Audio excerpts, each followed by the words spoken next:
वास्तु के लिए कहा गया है शास्त्र में कि जहां वास्तु की पूजा होती है उस घर में धन धान्य और समृद्धि सदैव बनी रहती है।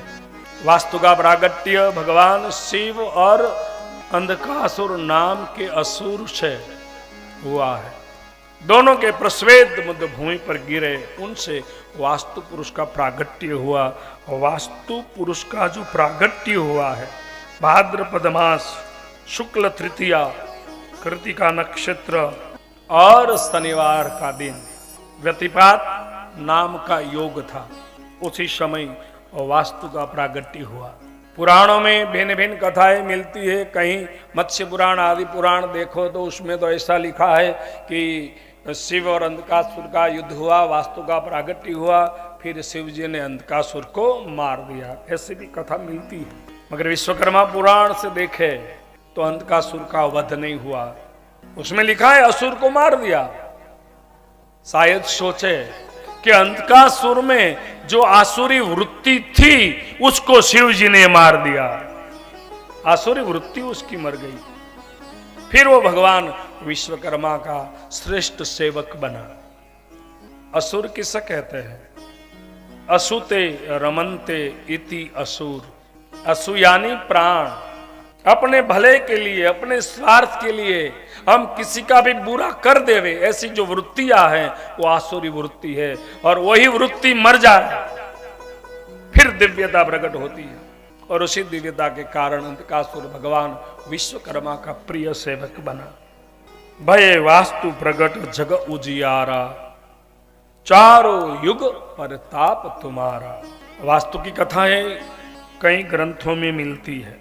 जो भगवान विश्वकर्मा जी ने वास्तु को जो शास्त्र पढ़ाया वही शास्त्र है वास्तु शास्त्र।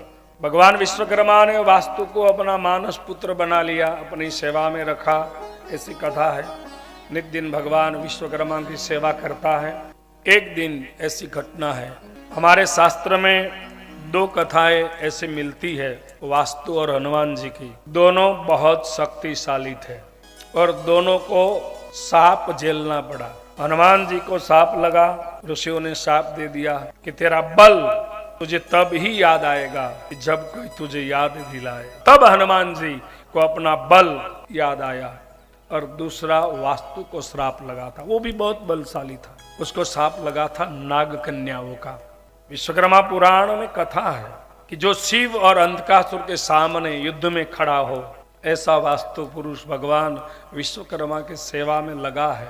एक दिन घटना ऐसी घटती है कि वास्तु विचरण करने के लिए देवलोक से मनुष्य लोक में आता है। दिव्य एक सरोवर है, कुछ स्त्रियां वहां स्नान कर रही है। तो सहज है कि जहां स्त्रियों का स्नानागार हो वहां पुरुष नहीं जा सकता, एक मर्यादा रहती है। वास्तु ने वो मर्यादा का उल्लंघन कर दिया। जहां स्त्रियां स्नान कर रही है वहीं सामने और चला।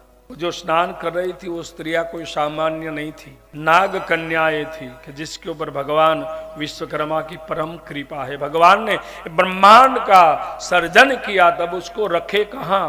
तब भगवान विश्वकर्मा जी ने शेष नारायण जो है, अनंत वासुकी, शेख, संघपाल, पद्मनाभ, तक्षक, कालिय, अपने यहाँ 9 नाग हुए जो भगवान विश्वकर्मा ने प्रकट किए। और वही भगवान शेष नारायण के ऊपर पूरा ब्रह्मांड भगवान विश्वकर्मा ने रखा। 10 दिक्पालों ने उसे पकड़ कर रखा, तभी तो ये ब्रह्मांड स्थिर हुआ। और वही नाग देवताओं की कन्या स्नान कर रही थी। वास्तु को आते हुए देखा, नाग कन्या मर्यादावश सरोवर तालाब से बाहर निकली, अपने अंग पर वस्त्र ढक लिए। और एक कन्या बोली कि एक ऐसा पुरुष है, उसको पता नहीं है स्त्रियों का स्नानागार है, यहाँ नहीं आना चाहिए। दूसरी ने कहा शायद अंध होगा, दृष्टिहीन होगा।